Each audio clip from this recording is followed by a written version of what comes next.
Paramashivoham.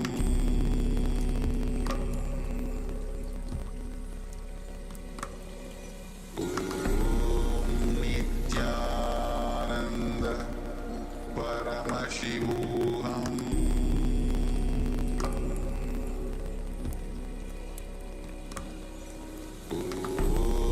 Nithyananda Paramashivoham.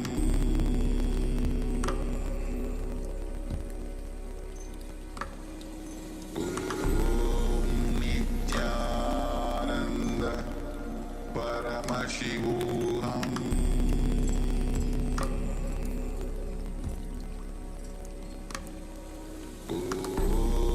Nithyananda Paramashivoham.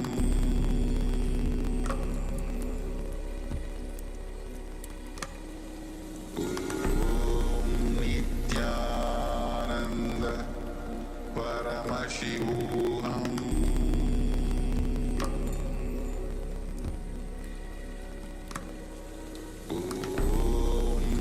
Nithyananda Paramashivoham.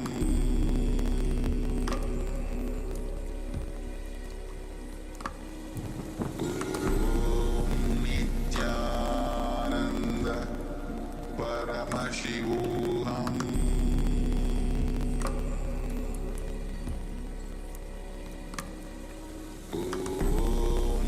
Nithyananda Paramashivoham. Nithyananda Paramashivoham.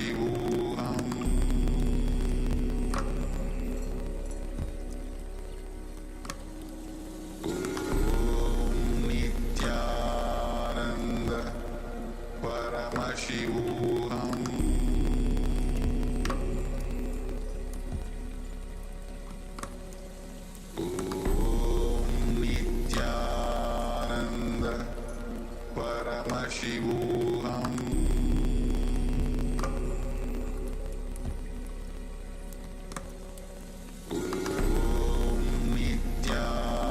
Nithyananda Paramashivoham.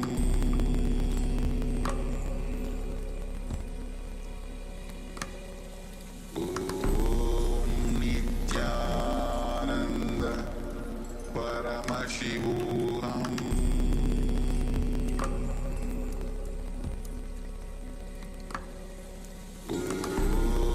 Nithyananda Paramashivoham.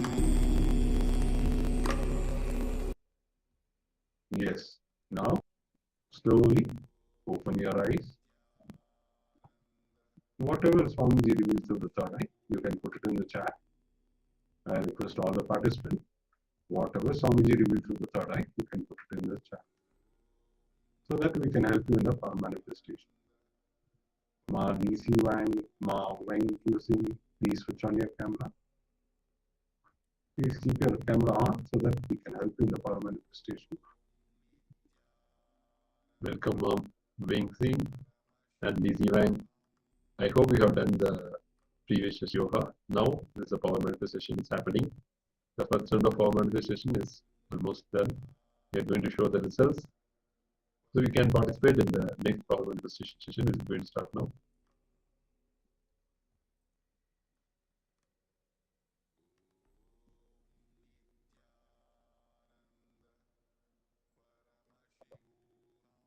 Yes, now we are going to project the image. You can see two kids running in the road in the park. Behind that, you can see the trees. There is a lot of grass.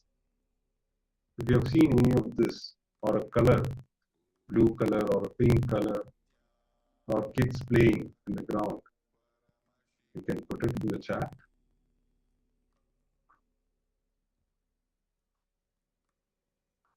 I request all the participants, whatever Swamiji through the third eye, you can put it in the chat so that we can help you in the power manifestation.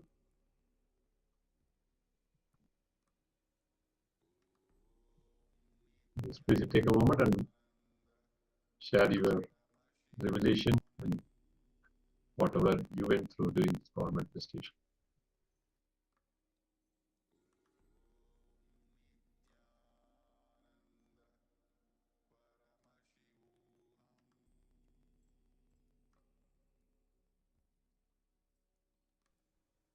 Let's move into the second round of our manifestation. I request all the participants to close your eyes. You are going to see through the third eye. Blindfold yourself. Sit straight with your head, neck, and spine in a straight line. Chant the Mahavakya intensely. Be in that oneness space, and from that oneness space, request strongly whatever is being projected to remove through the third eye.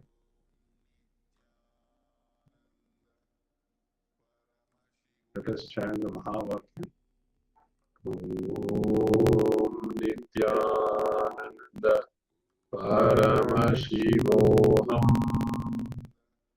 Om Nithyananda Paramashivoham. Om Nithyananda Paramashivoham. Feel that space of oneness. Now we are going to project and move into the manifestation. Paramashivoham.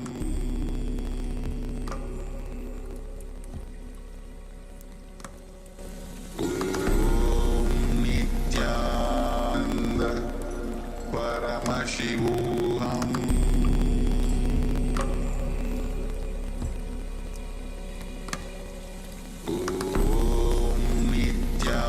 Nithyananda Paramashivoham.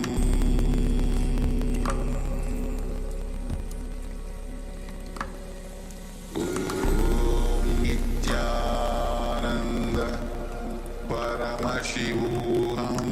Nithyananda Paramashivoham.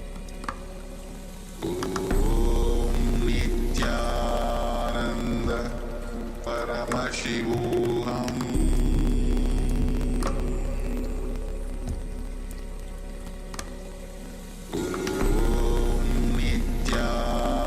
Nithyananda Paramashivoham.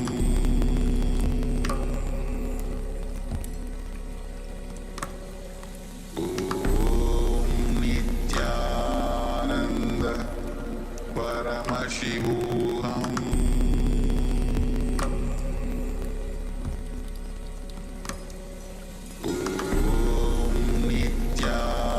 Nithyananda Paramashivoham.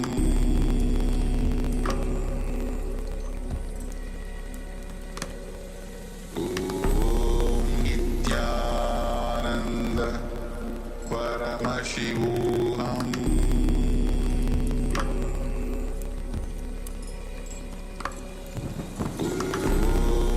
Nithyananda Paramashivoham.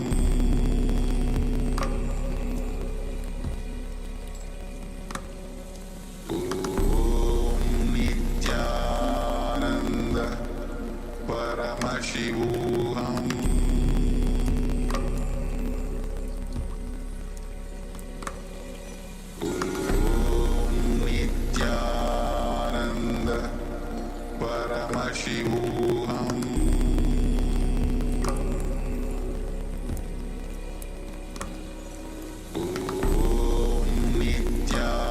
Nithyananda Paramashivoham.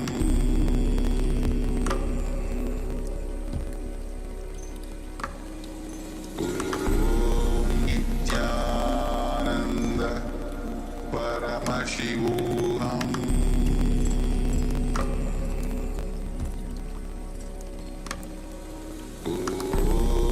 Nithyananda Paramashivoham.